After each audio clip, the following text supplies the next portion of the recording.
gonna start recording. Okay, here we are back in week 3. And we're gonna start with some character animations. So like we said, we went into mixamo.com and we clicked download Ybot as FBX in T-pose, and that gave us this Ybot model right here.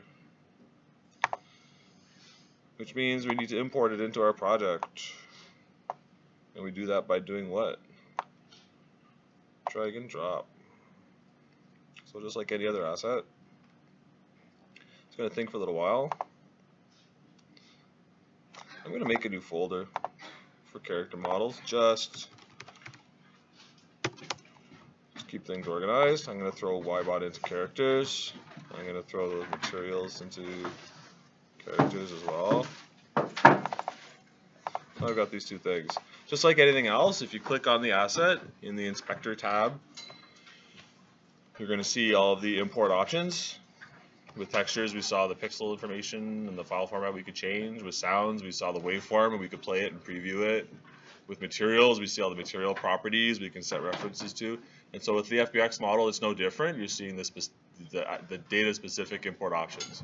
And for an FBX model, it has to do with a number of things. Some model-specific things about vertices, how the normal should be computed, where it should find the materials. I don't generally change any of this, except sometimes scale factor if I want the default of the model to be a little bit bigger or smaller. But I do find that with animations, that sometimes breaks the anim file. So I'll just leave that at 1 and scale up the instance later.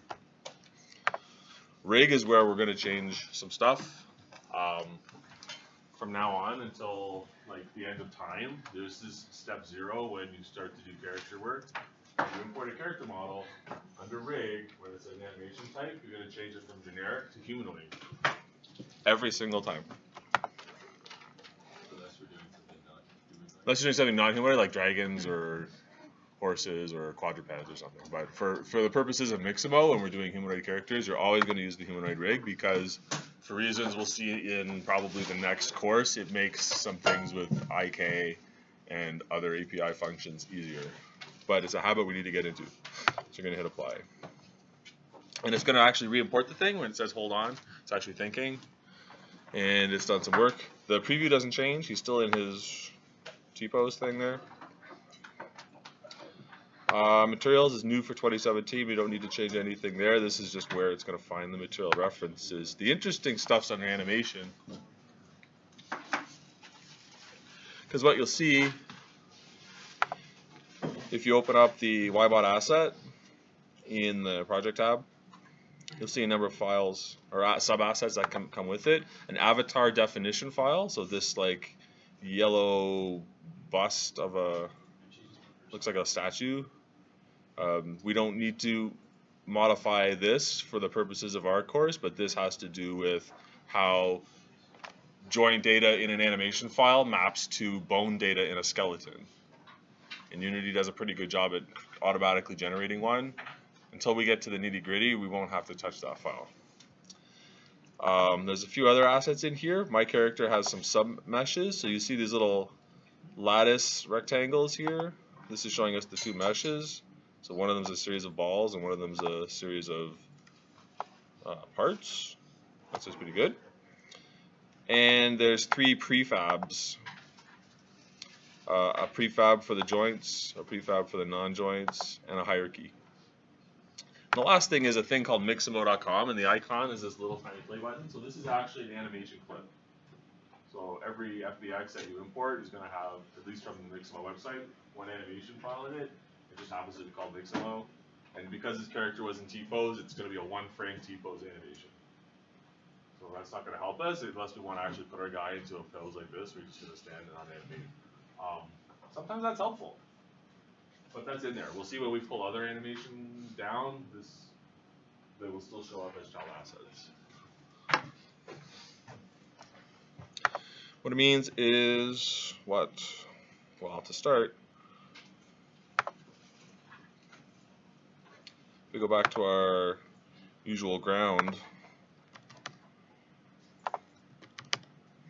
means we can take our character, we can drag and drop an instance into the game.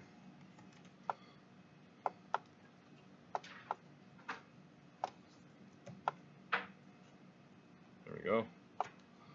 Nice little shadow happening there.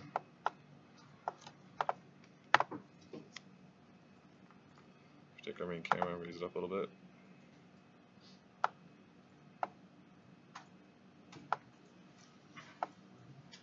Not bad. I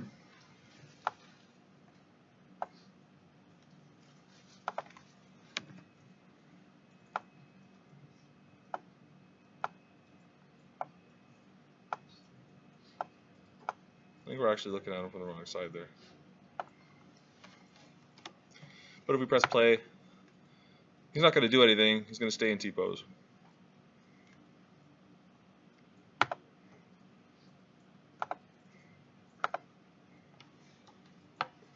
Right? So how does character animation work?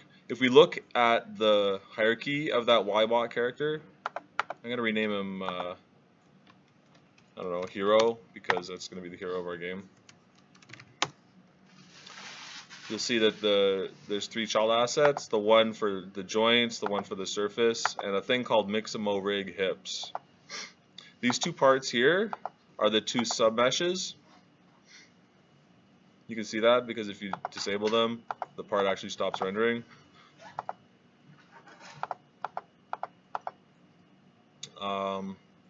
Other interesting things before I talk about the hips hierarchy here. Something different about this character versus the other geometry we've been using in the game so far is this component skin mesh renderer rather than static mesh renderer. Anybody know the difference between skin mesh and static mesh at this point? Just from past experience. I assume a static mesh doesn't change. That's true. But I mean, why?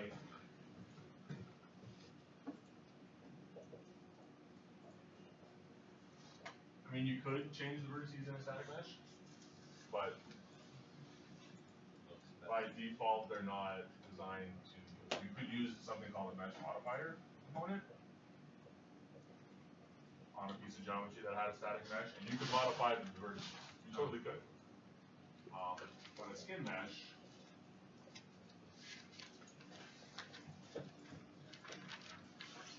is designed to update with respect to the skeleton. What's the skeleton, you say? Well, we've looked at the hierarchy, the object hierarchy in Unity so far, and that coordinate system that objects have with a right and up and a forward vector. And we saw that we can position game objects as children of other game objects, which puts them in its parents' hierarchy, or its parents' coordinates. So we'll see that this hierarchy is actually how we do character animation. You're going to find that there's a series of transforms that are children of one another.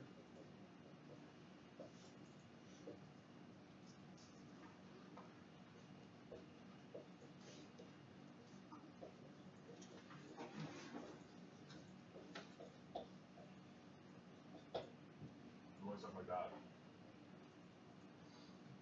In the context of character animation, we call this a skeleton. It's just a hierarchy. And these are transforms, just like any other game object, but sometimes we'll call them bones when we deal with animation.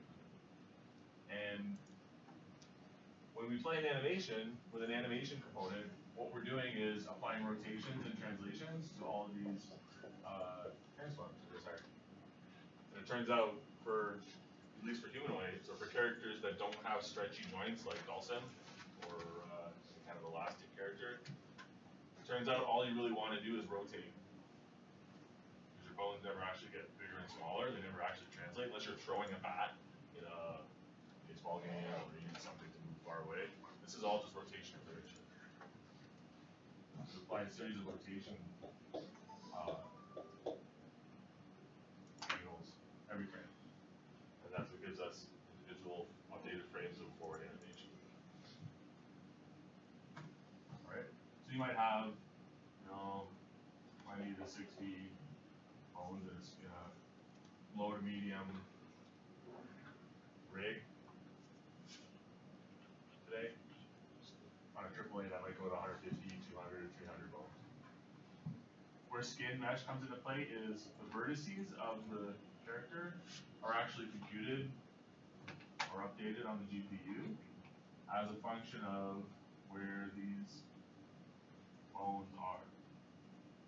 So you're not actually applying rotation and translation data to the vertices in your animation data. Your graphics card is saying, oh, this bone moved and this bone moved. When I draw this vertex says, oh, I've got 2 8, so I'm going to compute my position as a function of where this one is and where this one is. So to walk through all the vertices and say, oh, I've got 2 8s, I'm going to average my position to be somewhere between here and here. So this one is, oh, I'm going to take a position between maybe those 3, and so on and so forth. So every vertex only has to compute its position once after updating 20 bones, rather than rotating and translating 50,000 vertices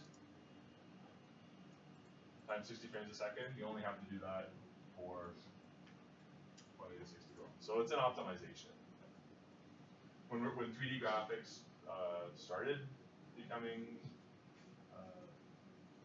cheap enough to be done at a consumer price point computer, like early 3D games like Quake used vertex animation for its characters in the mid to late 90s. And the characters had a few hundred vertices per character because it's very expensive to animate every vertex. So skin mesh rendering is an important optimization. Does that make sense? So we let the graphics card do that work for us.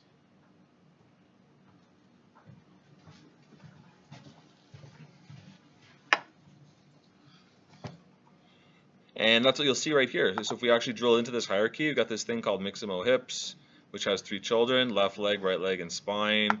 We can go down to spine 1, spine 2, then you've got shoulder and neck, and you can go all through the hierarchy if you want. And basically the idea here is all of these bones have some rotation information in them when we pull an anim and we play it. If we look at the inspector, we'll see them start to update.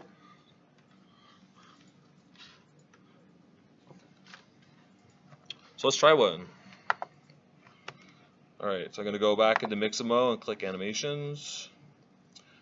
What's generally, if you're going to start up your favorite game and not apply any input to it, what's the character going to do? Probably just idle, maybe look around a bit. So we're going to search for idle. Which one do you like?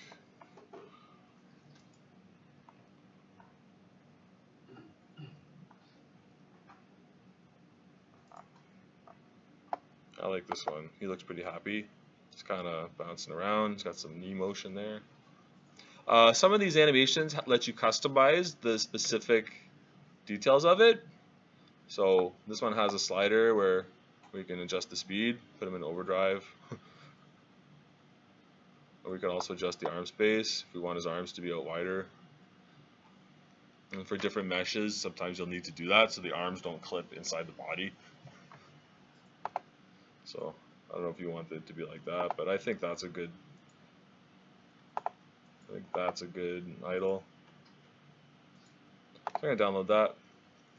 Format FBX skin, I'm going to say without skin, because if I click with skin, it's going to download all the materials again, and it's going to download all the meshes again, and you'll find that your projects quickly become gigabytes in size with duplicated YBot, opaque maps, and butt maps.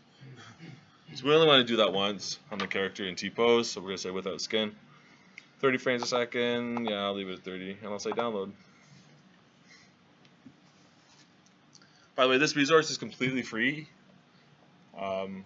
even without your Adobe account as of a couple weeks ago. So if you're interested in just using them for any kind of commercial game, I recommend you start clicking and downloading. I don't know how long that's going to last. There's Happy Idle.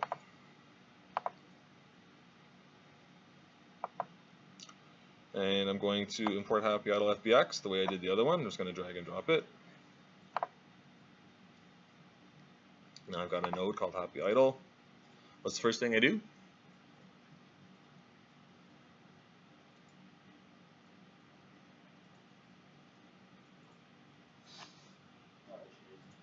change that rig to humanoid. Very good. So click that. You get the Unity default model for previewing, but if you don't want that, if you want to look at it actually as YBot, you can drag and drop YBot over top of that in the preview window down here, and you'll see it. That looks pretty good. I like that. Right here, I can see that I've got one clip under clips, under the animation tab, and it goes from 0 to 124. So there's 124 frames of animation in this clip. I'm going to rename this thing Happy Idle, because if all my clips are named Mixamo.com, it's going to make it really hard to manage my assets. It's like calling all your variables temp, so we don't do that. I'm going to hit apply. That's going to change the child asset here to be called Happy Idle, which means I can now animate my guy. So if I click on my hero, I've got two transforms, or two components. I've got a transform component and I've got an animator component. This should not be confused with the animation component, which is the legacy animation system. There's two animation systems. There's actually arguably three animation systems. There's also the Playables API, but there's two components that look really similar, animator and animation. We want to use animator because it has a visual FSM system built into it called mechanim.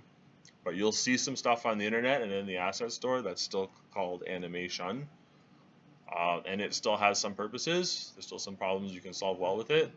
But let's make sure we keep this straight. An animator component is basically a player. It plays animation data. Okay?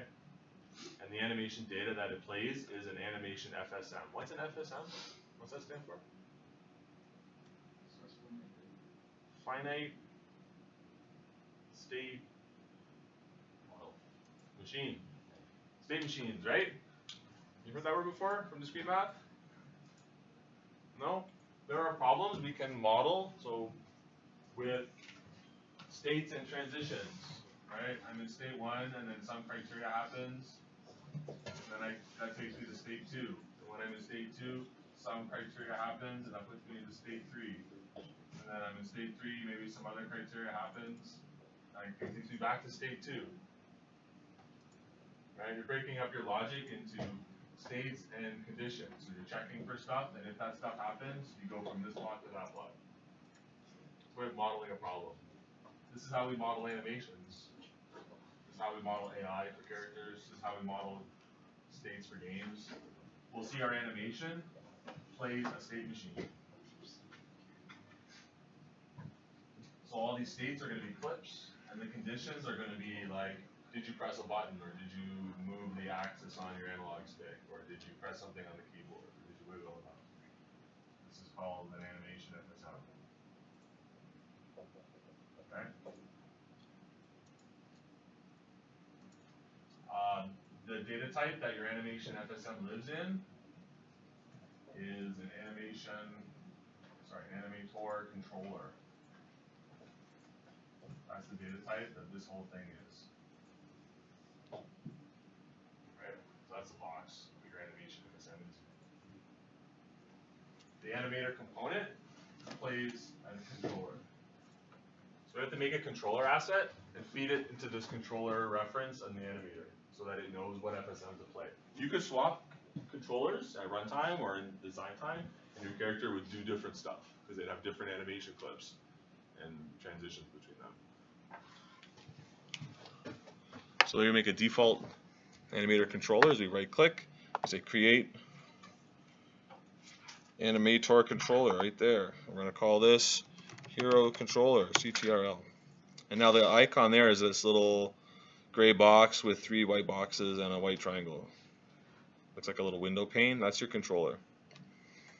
I'm going to drag and drop this reference into the runtime animator controller slot here.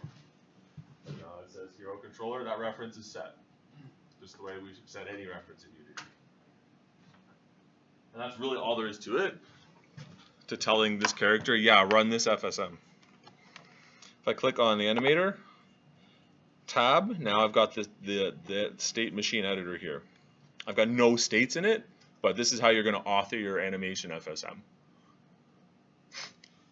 What's a trivial animation state machine? What's the most trivial one other than an empty one? A non-empty one. Yes. So we need something with one clip. I'm going to drag and drop my happy animation clip into there. Happy idle. So I got one state. If you see a state in here that's orange, that means it's your entry state. So it's the first clip that's going to play. When you start your graph, it's going to enter in that state.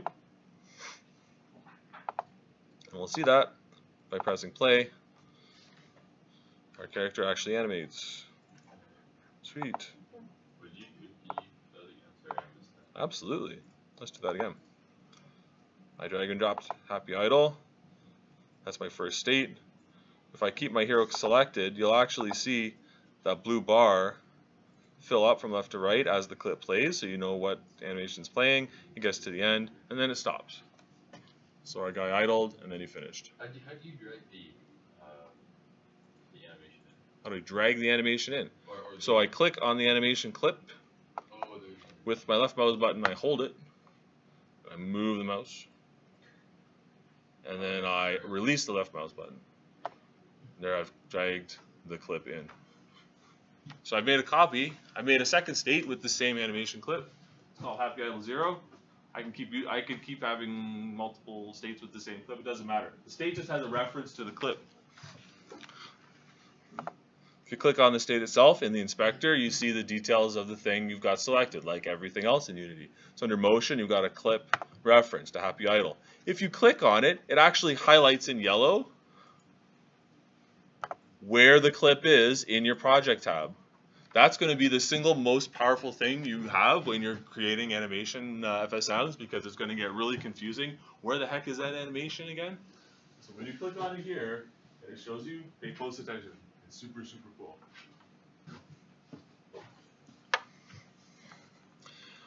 So that's our thing. I think our camera is on the wrong side of the guy because we're looking at him from behind. So I'm going to move that to this side, and I'm going to apply a 180 rotation to it so that I can see him from the front.